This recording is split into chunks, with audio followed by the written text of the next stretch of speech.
जय माता दी। जय मां कामाख्या। कामाख्ये वरदे देवी नीलपर्तवासिनी त्वं देवी जगतमाता योनि मुद्रे नमस्तुते। कामाख्ये काम संपन्ने कामेश्वरी हर प्रिये कामनाम देहि मे नित्यं कामेश्वरी नमस्तुते। कामदे काम रूपस्ते सुभगे सुर सेविते करोमि दर्शन देव्यं सर्कामार सिद्धयेत्। ओम महेशानी महामाये चामुंडे मुंडमालिनी आयु आरोग्य ऐश्वर्य देहि में देवी परमेश्वरी। ओम जयंती मंगला काली भद्रकाली कपालिनी दुर्गा क्षमा शिवा धात्री स्वाहा सदा नमस्तुते। ओम सर्वमंगल मांगल्ये शिवे सर्वासादिके शरण्ये त्र्यंबके गौरी नारायणी नमस्तुते। दुर्गति नाशिनी दुर्गा जय जय। काल विनाशिनी काली जय जय। उमा रमा ब्रह्माणी जय जय। सीता राधा रुक्मणी जय जय। महालक्ष्मी नमस्तुभ्यं सुरेश्वरी हरि प्रिये नमस्तुभ्यं दयानिधि। काली काली महाकाली काली के पापनाशिनी खड़ग हस्ते मुंड हस्ते काली काली नमस्तुते। काली काली महाकाली काली के परमेश्वरी सर्वानंद करी देवी नारायणी नमस्तुते। नीरहार हारदन सार सुधा करम भा कल्याणम दा कनक चंपक धामभूषाम उदंग बेनिकुंभ मनोहरांगी वाणी नमामि मनसा वत्सा विभूते। ओम ऐं सरस्वत्यै नमः। ओम ह्रीं दुर्गाय नमः। या ज्वल ज्वल प्रज्वल अग्नि रूपाय ओम होम ह्रीं श्रीं ज्वाला देवी नमो नमः। ओम त्र्यंबकं यजामहे सुगंधिं पुष्टिवर्धनम् उर्वारुग्मी बन्धनान् मृत्योर्मुक्षीमामृतात्।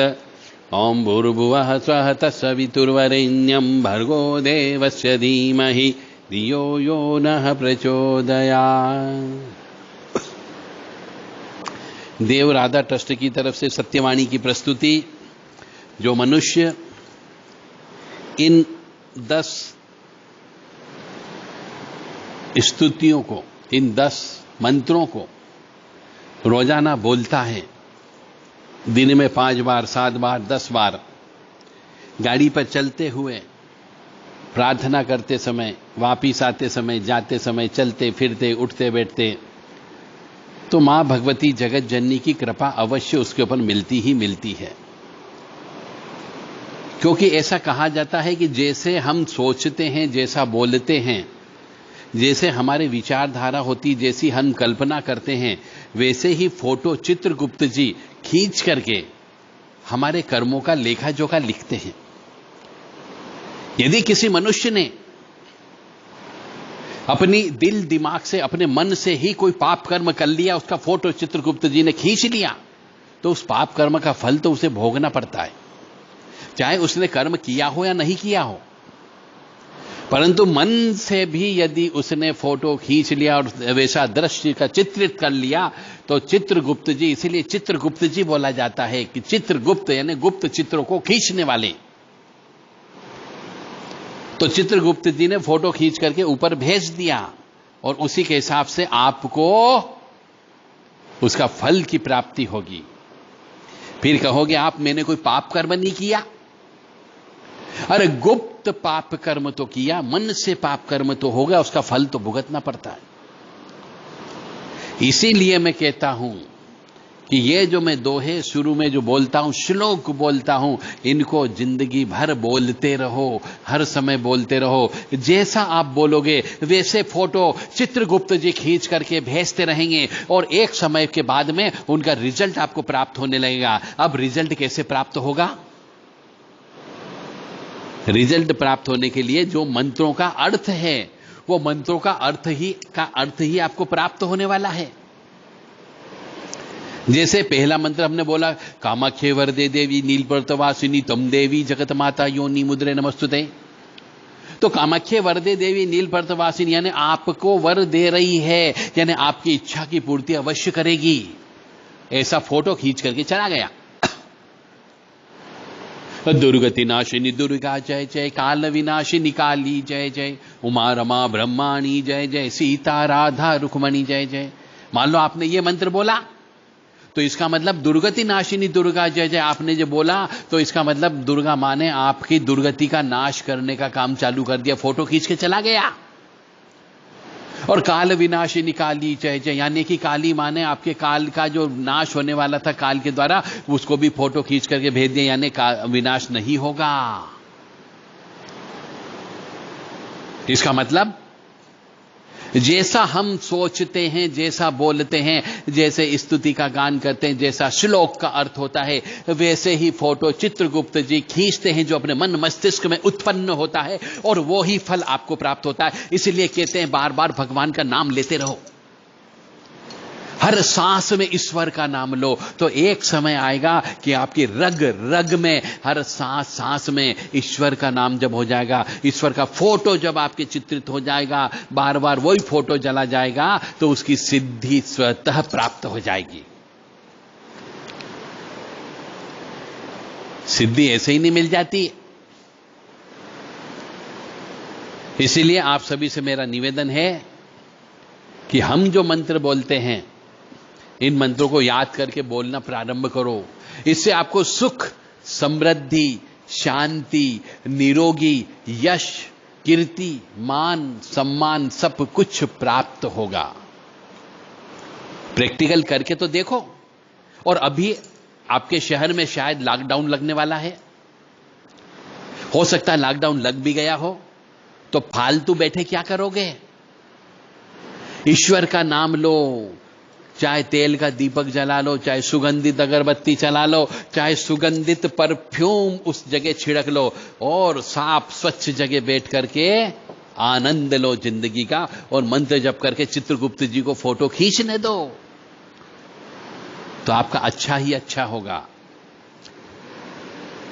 अब देव राधा ट्रस्ट आपके कुछ प्रश्नों का उत्तर दे रहा है। एक भगत जी के द्वारा पूछा गया कि खाने में बदबू आती है, सोते समय बदबू आती है, गाड़ी चलाते समय भी अचानक तो 4 सेकंड के लिए एक अजीब किस्म की गंदी बदबू आती है और चली जाती है। इसका क्या अर्थ होता है और इसको हम कैसे दूर कर सकते हैं?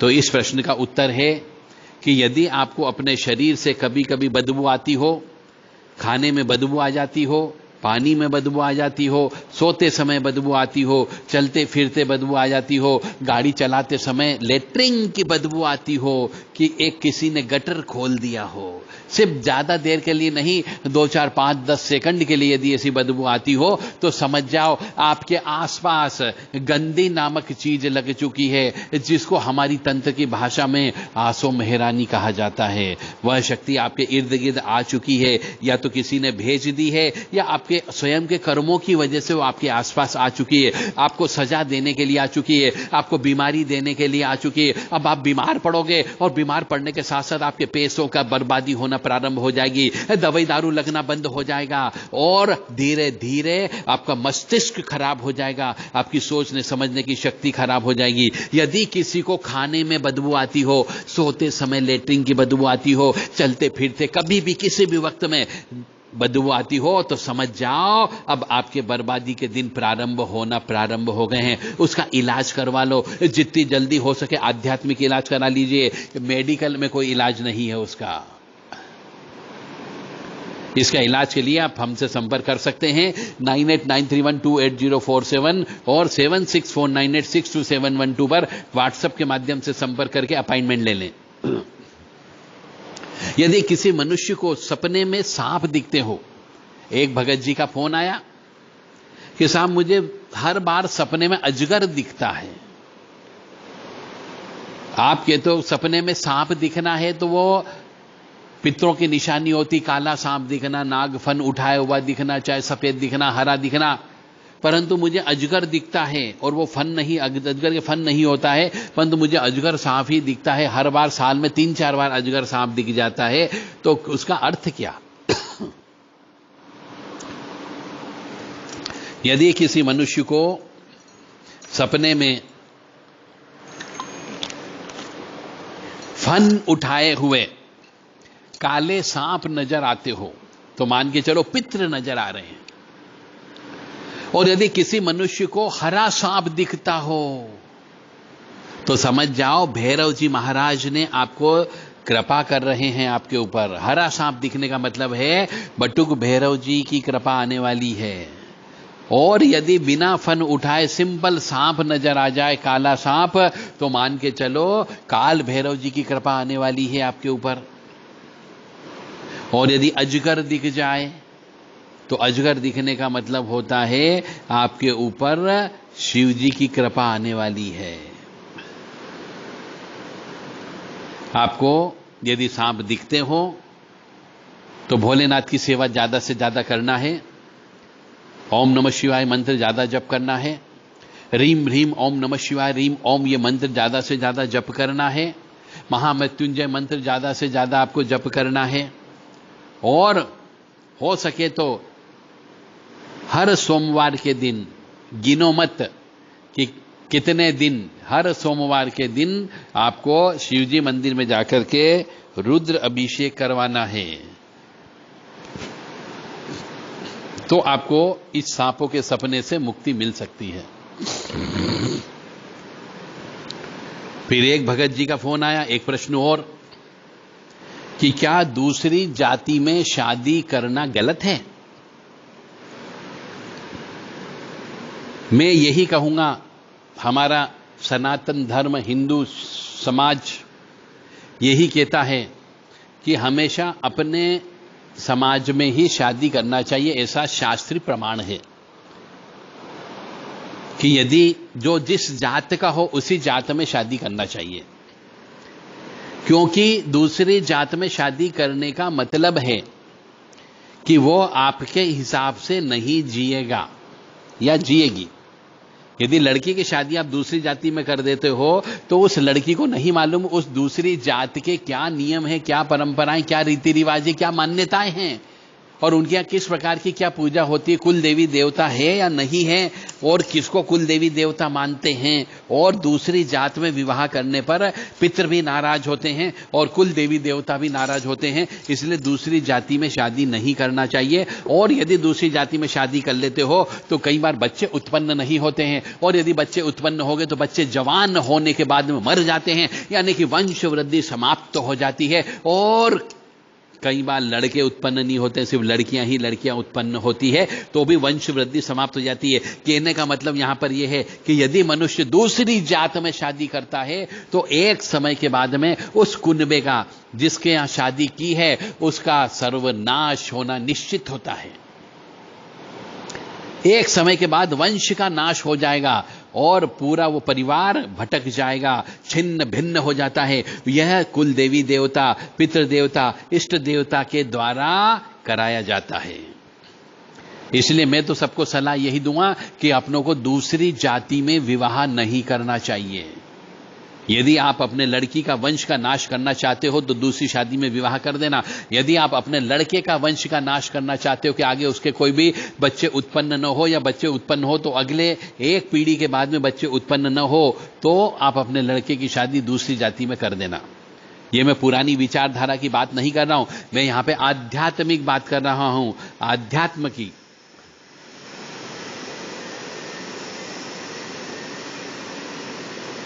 तो दूसरी शादी में, दूसरी जाति में विवाह नहीं करना चाहिए।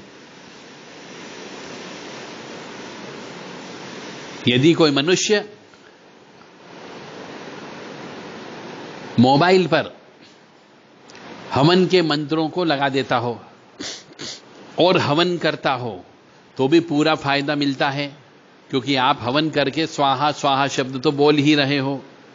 तो हवन के मंत्रों को रोजाना सुने और हवन करें, और तो निश्चित तौर से हवन करने का पूरा पूरा पुण्य आपको अवश्य प्राप्त होता है। एक भगत जी ने पूछा कि क्या फोन पर गुरु दीक्षा नहीं होती है क्या? तो मैं यही कहूंगा कि गुरु को चयन करने के पहले गुरु के बारे में अच्छे से जान लेना चाहिए, गुरु के साथ रहना चाहिए, गुरु के आचार विचार व्यवहार को समझना चाहिए, गुरु की प्रकृति को समझना चाहिए।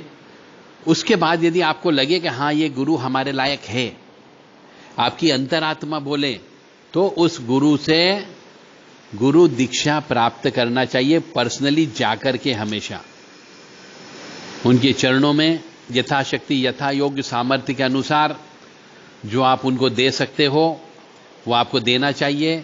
जैसे उदाहरण के लिए उनके लिए जूते, चप्पल, कपड़े, मिठाई, श्रीफल, नारियल, टावेल, जो भी आपकी इच्छा लगे वो अवश्य उनको प्रदान करें और उनसे गुरु दीक्षा व्यक्तिगत तौर से मिलकर के प्राप्त करें और अपने प्रश्नों का, शंका का समाधान करें। उसे गुरु दीक्षा कहा जाता है।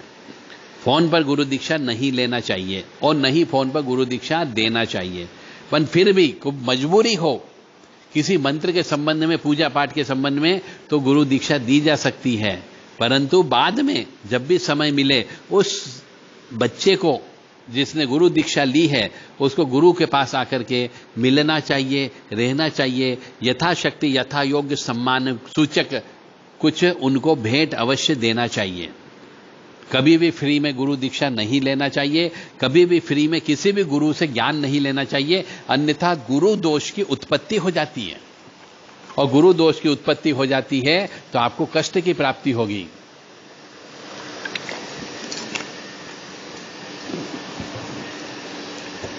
एक भगत जी का प्रश्न था कि उतारा दहलीज पर ही करना चाहिए क्या? तो हमारा उत्तर यह है कि जब भी उतारा करें, चाहे वो नींबू का उतारा करो, चाहे 2.5 लौंग का उतारा करो, चाहे 5 लौंग का उतारा करो, चाहे वो 7 लौंग का उतारा करो, चाहे वो पानी की मटकी का उतारा करिए, नींबू का उतारा होता है, नारियल का उतारा होता है, जायफल का उतारा होता है, भूरे कद्दू का उतारा होता है और यहां तक कि अनार का भी उतारा होता है। तो जब भी उतारा करें, दीपक का उतारा होता है, तो जब भी उतारा करें पहले पूरे घर में से उस उतारे को घुमाना चाहिए और फिर पीड़ित व्यक्ति को घर की दहलीज पर खड़ा करके उतारा करना चाहिए। उतारा करने के बाद वो उतारे का सामान जो होता है सीधे जमीन पर नहीं रखते हुए सीधे उसको उठा करके, उठाते हुए ही घर के बाहर किसी एकांत स्थान में, शमशान में, पुलिया के नीचे रख देना चाहिए। यदि आप कहेंगे कि साहब हमारे यहाँ पे व्यक्ति खड़े ही रहते हैं, देखते रहते हैं, दरवाजा खुला रहता है, दहलीज पे खड़े करके नहीं कर सकते, हमें शर्म आती है, लोग बाग क्या कहेंगे, अगर आप समाज की और लोग बाग की और आसपास वालों की सोचोगे तो फिर कुछ नहीं कर पाओगे। क्यों किसी से डरते हो उतारा करने में? हमारी इच्छा हम अपने दहलीज के अंदर खड़े होकर के कुछ भी करें। अब लोग बाग चाहे कुछ भी कहे, आपको जादू टोने वाला कहने लग जाए तो कहने दो, परंतु नियम ये बोलता है कि जब तक दहलीज, जिसको बोला जाता है दहलीज के अंदर, दहलीज पर खड़ा होकर के ही उतारा करना चाहिए। परंतु यदि बहुत ही विशेष मजबूरी हो आपकी तो घर के अंदर दक्षिण दिशा में पेशेंट का मुख खड़ा करके आपको उतारा करना चाहिए। यानी पीड़ित व्यक्ति को दक्षिण दिशा में मुंह करके, यदि स्त्री हो तो बाल खुले करके, और यदि स्त्री या पुरुष कोई भी हो तो उसको काले कपड़े नहीं पहनना है, नीले कपड़े नहीं पहनना है। गले के जितने भी तावीज, गंडा तावीज जो भी हो वो सब उतार दीजिए। हाथ में जो भी गंडा तावीज हो वो सब उतार दीजिए और 7 बार उतारा करके लेकर के जा सकते हैं। एक भगत जी ने प्रश्न किया है कि इंद्र ने अपना स्वयं का श्राप स्त्रियों को क्यों दिया, नदी को क्यों दिया, जंगल को क्यों दिया? इसकी एक कहानी है कि स्त्रियों को मासिक धर्म क्यों आता है, स्त्रियां महीने में अशुद्ध अवस्था में क्यों होती है। इसके ऊपर हमारे बहुत सारे ग्रंथ हैं, उन ग्रंथों में कहानियां बताई गई है और कहानी के माध्यम से समझाया गया है कि महीने में स्त्रियां 3 दिन अशुद्ध होती है। उस अवस्था में उस स्त्री से छुआछात नहीं होना चाहिए, उस स्त्री के टच नहीं करना चाहिए, उस स्त्री के द्वारा भोजन नहीं बनाना चाहिए, उस स्त्री के द्वारा पानी नहीं किसी को पिलाना चाहिए, अशुद्ध स्त्री के द्वारा दान नहीं दिया जाना चाहिए, अशुद्ध स्त्री के साथ हम बिस्तर नहीं होना चाहिए और अशुद्ध स्त्री को पूजा पाठ करने का अधिकार नहीं होता है, क्योंकि उस समय पे इंद्र के द्वारा अपना श्राप का 1/3 हिस्सा स्त्रियों को दिया गया था। अब कहानी बड़ी है, इसके ऊपर अलग से एक वीडियो हमने बनाया हुआ है, आप वो देखें कि महिला रजस्वला से क्यों होती है। एक और भगत जी का अगला प्रश्न है कि नवरात्र में हवन रोजाना करना चाहिए या केवल अष्टमी या नवमी के दिन करना चाहिए या केवल एक दिन करना चाहिए?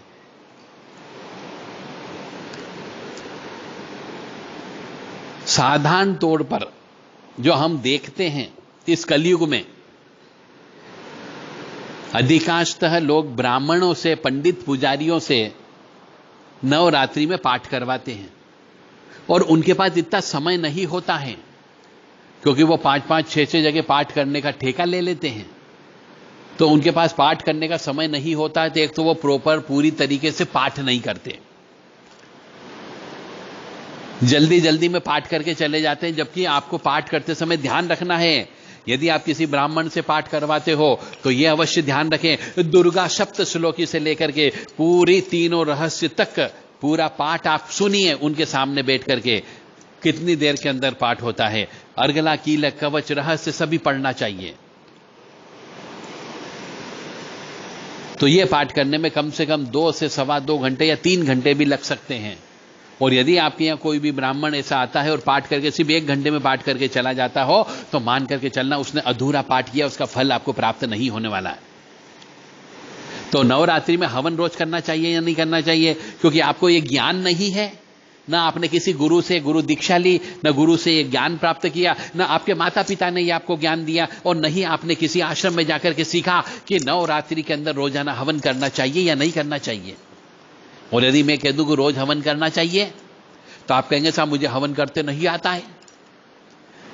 इसलिए नवरात्रि में हवन कैसे किया जाए इसके ऊपर हमने किताब लिखी है, आप वो किताब प्राप्त कर सकते हैं।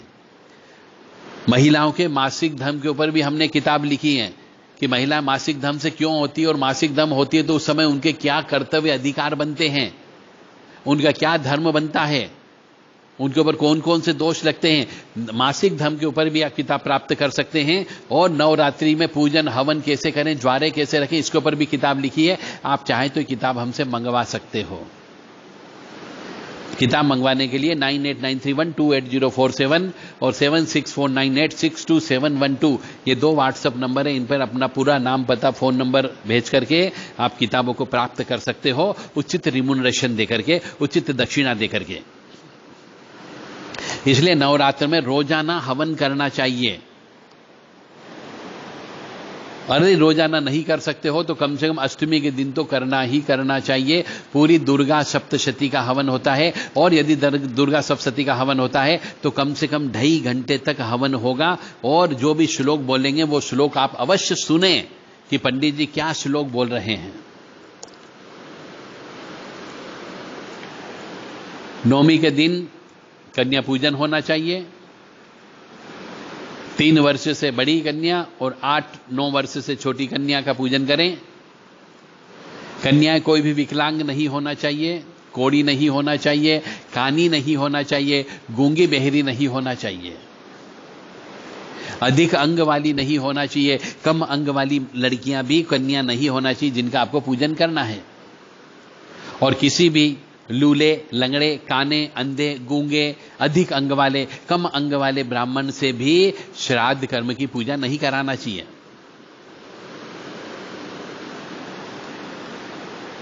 एक भगत जी का एक और प्रश्न है कि मरे हुए व्यक्तियों की फोटो घर पर लगाएं या नहीं लगाएं, और यदि लगाते हैं तो क्या होता है। मरे हुए व्यक्तियों की फोटो घर पर नहीं लगाना चाहिए, और यदि आपको लगाना ही का ही शौक हो तो दक्षिण पश्चिम कोने में, जिसको यम स्थान कहा जाता है, उस स्थान में लगाना चाहिए। और यदि फोटो लगा रहे हो तो फोटो के सामने आपको दीपक अगरबत्ती लगाना है, पूजन अर्चन करना है, पुष्प चढ़ाना है। ऐसे तो मरे हुए व्यक्ति प्रेत हो जाते हैं, प्रेतों की पूजा घर में नहीं करना चाहिए, कानून ये बोलता है। इसलिए मरे हुए व्यक्ति की फोटो घर पर नहीं लगाना चाहिए।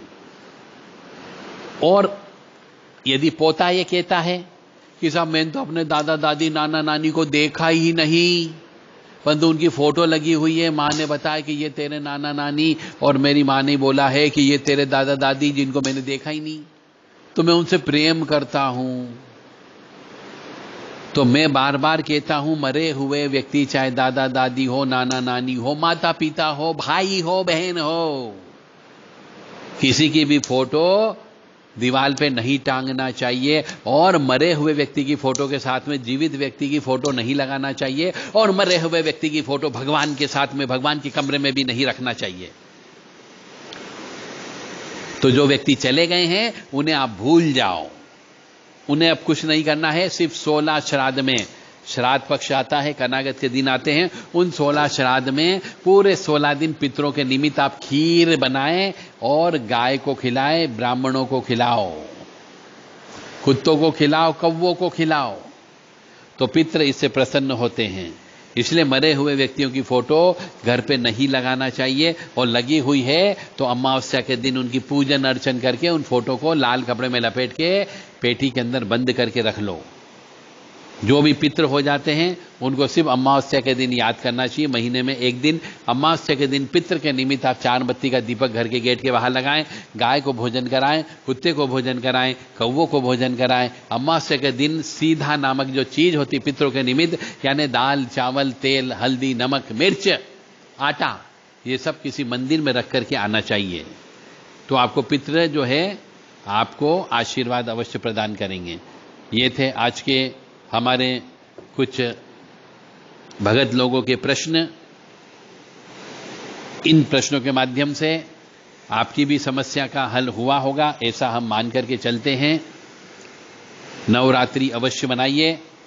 आगे आने वाले दिनों में 13 तारीख से नवरात्रि प्रारंभ होने वाली है। इस नवरात्रि में माता रानी की ज्यादा से ज्यादा सेवा करें, जप करें, गुलाब के पुष्प चढ़ाएं, इत्र चढ़ाएं, उन्हें सजाएं और ज्यादा से ज्यादा भजन कीर्तन करें। मां भगवती जगत जननी का नाम लें, नवान मंत्र का जप करें, कुंजिका स्तोत्र का जप करें। और यदि आपको ज्यादा समस्या है तो फिर दुर्गा जी के 32 नाम का जप करके हवन अवश्य करें, ताकि आपको ज्यादा से ज्यादा फल की प्राप्ति हो सके। और चूंकि नवरात्रि है इसलिए जितने भी पूजा पाठ कर्म कांड आप करें वह सब रात में ही करें। इसलिए नवरात्रि शब्द बोला गया है, 9 दिन शब्द नहीं बोला गया है। इसलिए सब काम रात्रि में सूर्यास्त होने के बाद करें। 12 से 4 में हवन करें, जप करें और 12 से 4 में दुर्गा सप्तशती का पाठ करें। रात को ज्यादा से ज्यादा दीपक लगाएं, अखंड दीपक ज्योत अवश्य जला दें और मां भगवती की ऊर्जा के अंदर शामिल होने का प्रयास करें, ताकि आपको सिद्धि प्राप्त हो सके, मां भगवती की कृपा प्राप्त हो सके आपको। जय माता दी, जय मां कामाख्या। ओम दुर्गा दुर्गा दिशमनी दुर्गा पद्दी निवारणी दुर्गम चैनी दुर्ग साधनी दुर्ग नाशिनी दुर्गो तो धारणी दुर्ग नियंत्री दुर्गा बहा दुर्गम ज्ञानदा दुर्गा दैत्य लोक दवानला दुर्गमा लोका दुर्गमा स्वरूपिणी दुर्गमा अर्पदा दुर्गम विद्या दुर्गमाशिदा दुर्गम ज्ञान सस्ताना दुर्ग मध्यान्वासिनी दुर्गमोहा दुर्गमगा दुर्गमा स्वरूपिणी दुर्गमा सुसंति दुर्मायुधारिणी दुर्मांगी दुर्मता दुर्गम्या दुर्मेश्वरी दुर्ग भीमा दुर्भामा दुर्बाधुधारिणी। ओम ऐं ह्रीं क्लीं चामुंडा विच्चे ओम ग्लौं होम क्लीं जुम सह ज्वालय ज्वालय ज्वल ज्वल प्रज्वलय प्रज्वलय ऐं ह्रीं क्लीं चामुंडा विच्चे ज्वल हम छम लम छम फट स्वाहा। नमस्ते रुद्ररूपिणीं नमस्ते मधुमणि नमः केटबहार्णे नमस्ते महिषासुरमर्दिनी नमस्ते सुमंत्रानि सुम्मासुरघातिनीं जागृतिं हें महादेवी जपम सिद्धम करुष्मे ऐंकारी शस्यरूपाय भींगवारी प्रतिकालिका क्लींकारी कामरूपेण बीजरूपे नमस्तुते चामुंडा चंडघाती च ऐंकारी वेदानी विच्चेंचाय बदा नित्य नमस्ते मंत्ररूपिणीं धाम धीम धूम धूजड़े पत्नी वाम भीम वुम वाग्देश्वरी क्राम क्रीम गुरुम कालिका देवी शाम चिम शुम मैं शुभम करो हम हम होमकारोपिणीं जम जम जम जम्बनादिनी प्राम ह्रीं रूम भैरवी वदे भवान्यते नमो नमः।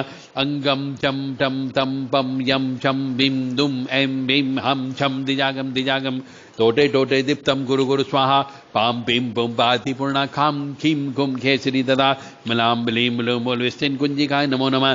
स्वाम सिम सुम सप्तशती देव मंत्र सिद्धम करुम इदम दुम कुंजिका स्रोत मंत्र जागृति हेतवे अभक्ते ने दात्यम गोपितम रक्ष पार्वतीम विच्चे चामुंडे क्लीं ह्रीं ऐं ओम ओम ऐं ह्रीं क्लीं चामुंडाय विच्चे विच्चे चामुंडाय क्लीं ह्रीं ऐं ओम फट स्वाहा। इन मंत्रों का नवरात्रि में अवश्य जप करें, ताकि आपके ऊपर मां भगवती की कृपा प्राप्त हो सके।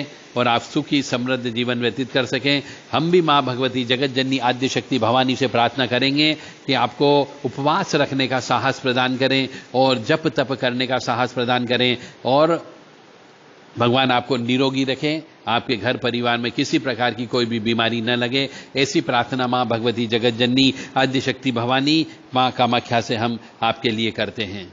जय माता दी, जय माँ कामाख्या।